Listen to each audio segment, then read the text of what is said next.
안녕하십니까. 오늘은 리처드 도킨스 박사님께서 쓰신 마법의 비행이라는 책에 대해서 말씀드리겠습니다. 이 책은 이기적인 유전자라는 책으로 유명하신 리처드 도킨스 박사님께서 쓰신 책인데요. 세계적인 생물 유전학 박사이시고, 이 책은 동물들이 비행하는 그런 원리, 방법, 특성 이러한 것들에 대해서 기술해 놓은 책인데요.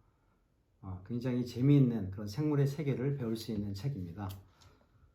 먼저 이 책에서 소개하고 있는 이제 나방에 대해서 굉장히 놀라운 사실을 좀 설명하고 있는데요. 일부 나방은 날개에 레이더에서 사라지는 방식의 스텔스 폭격기처럼 박제의 초음파와 공명하도록 끝이 갈라진 작은 비늘로 덮여있는 나방이 있다고 합니다. 그리고 또 일부 나방은 스스로 초음파 잡음을 낸다고 하는데, 이 잡음은 박제 레이더를 결혼할 수 있다고 하네요. 그리고 조류종 중에서 이주하는 조류종이 굉장히 많이 있는데, 최고 기록은 북극 제비갈매기라고 갖고 있다고 합니다. 해마다 약 2만 킬로미터를 날면서 번식지인 북극에서 섭식지인 남극권 사이를 오간다고 하는데요. 여행에 걸리는 시간은 2달에 불과하다고 합니다. 이 엄청난 거리를 그 짧은 시간에 오가려면 비행하는 수밖에 없겠죠. 북극 제비갈매기는 해마다 겨울 없이 여름을 2번 보내는데, 이 극단적인 사례는 이주하는 동물이 왜 그렇게 많은지에 대한 단서를 제공해 준다고 합니다. 그리고 유라시아 개개비는 자기장의 편차를 수정하는 일을 할 수 있다고 하는데요. 러시아 연구진이 이런 능력을 확인하기 위해서 엠렌 깔때기라고 하는 그런 장치를 개발했다고 합니다. 이 장치에 개개비를 넣고 자기장을 인위적으로 8.5도 정도 틀었다고 합니다. 그래서 실험을 했는데, 개개비가 단순히 자기 나침반을 썼다면 엠렌 깔때기 안에 넣었을 때 그들이 선호하는 방향도 8.5도 옮겨졌을 것입니다. 그런데 실제로 그들이 파닥거리는 방향은 무려 151도나 이동했다고 합니다. 자기장이 8.5도 이동하자 그들은 편차를 토대로 계산을 거친 끝에 자신들이 러시아가 아니라 스코틀랜드 에버딘에 있다고 판단한 것입니다. 그 결과 그들이 엠렌 깔때기에서 택한 방향은 에버딘에서 날아올라서 정상적인 이주 목적지까지 정확히 날아가는 데 필요한 그 방향이었다고 합니다. 놀라운 능력입니다. 그리고 하늘을 나는 조류에게는 가벼울 필요가 있다는 점이 또 다른 진화 압력으로 작용했다고 합니다. 날아다니는 새는 몸무게를 줄이는 방향으로 아주 멀리까지 진화했다고 하는데요. 뼈는 속이 모두 비어 있고 몸의 다양한 부위에 9개의 공기 주머니가 있다고 합니다. 우리의 허파 또한 허파 혹은 갈라지고 또 갈라지면서 뻗어나가는 관들이 복잡한 망을 이루고 있는데, 가장 끝에는 허파꽈리라고 하는 방이 있다고 합니다. 이 허파꽈리는 우리 몸에 약 5억 개 정도가 있다고 하는데요. 이 5억 개의 면적을 모두 펼치면 테니스장 1개의 면적이 된다고 합니다. 그리고 새의 비행 표면은 피부막 대신에 교묘하게 펼칠 수 있는 깃털로 이루어져 있는데요. 깃털은 공중에 띄어 있을 만치 튼튼하면서 뼈보다 딱딱하지 않은 경이로운 장치라고 합니다. 깃털은 유연한 동시에 뻣뻣해서 새의 날개는 뼈를 그만큼 덜 쓸 수 있다고 합니다. 무게가 가벼워지는 것이겠죠. 새는 날개에 가능한 한 뼈를 적게 지니는 대신에 아주 가벼운 깃털의 뻣뻣함을 이용해서 비행에 활용하고 있는 것입니다. 그리고 새를 오래 관찰하고 있으면 새가 시간이 날 때마다 부리로 깃털을 정성스럽게 다듬는 모습을 볼 수 있습니다.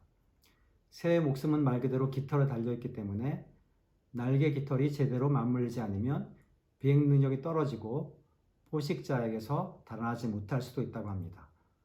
또는 먹이를 잡지 못하거나 방향을 트는 데 실패해서 충돌할 수 있다고 하는데요. 그래서 깃털을 손질하는 것이 굉장히 중요한 일을 한다고 합니다. 그리고 이 깃털은 파충류의 비늘이 변형된 것이라고 하는데요. 아마 원래 비행용이 아니라 포유류의 털처럼 단열용으로 진화했을 것이다.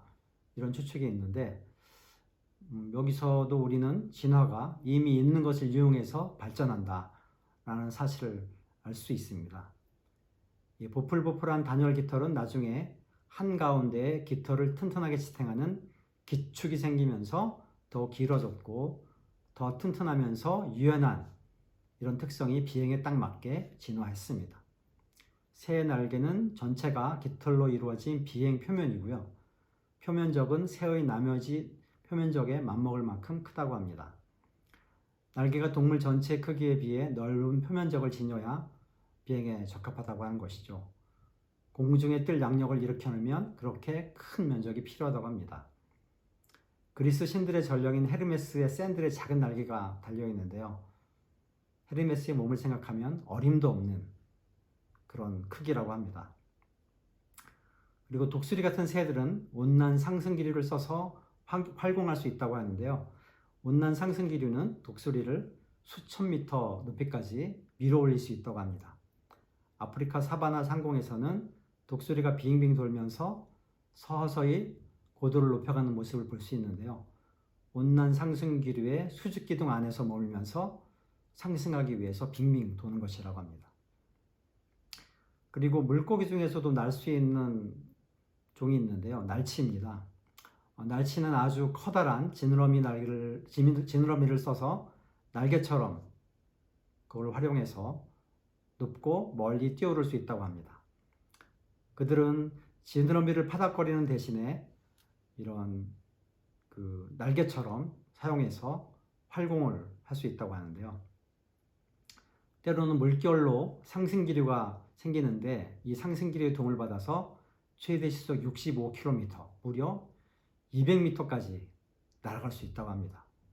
이들은 새처럼 날개를 치지는 않지만 일부 날치는 나는 동안 몸을 좌우로 굴린다고 하는데요. 그럼으로써 날개를 치는 것과 비슷한 효과를 얻는 것처럼 보인다고 합니다. 그리고 돌개로도 굉장히 놀라운 사실을 알 수 있는데요.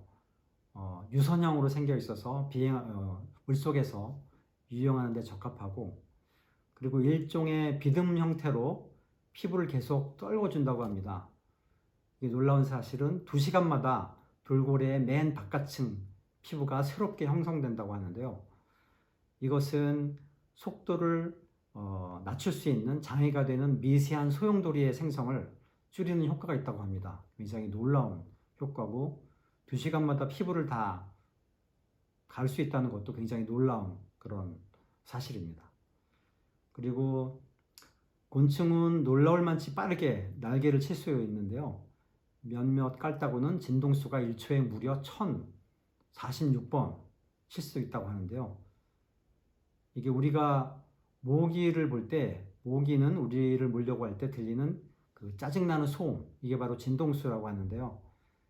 이거는 자발적으로 떨어대는 진동 근육에 의해서 생긴다고 하는데 일종의 고속 진동기라고 합니다. 그리고 새에게 기동성이 필요한 이유 중에 하나는 새들이 종종 빽빽하게 떼지어서 날기 때문이라고 하는데요. 서로 충돌하지 않으려면 재빨리 움직일 필요가 있기 때문에 기동성이 중요하다고 합니다. 그리고 거미는 거미줄을 자아서 바람에 흩날린다고 하는데요. 이 줄이 바람을 받아서 연처럼 떠오르면 연에 매달린 작은 거미도 공중으로 떠오를 수 있다고 합니다.